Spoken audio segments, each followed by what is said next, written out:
बाबा मोरा ऐसन नीर मोहिया,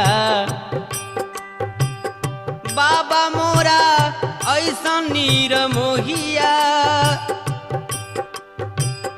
बाबा मोरा ऐसन नीर मोहिया,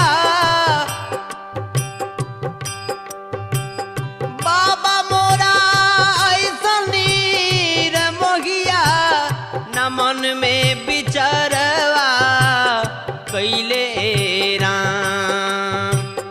माई मोरा घिया के कठोर त घरवा से निकाली ई दिहलिए राम।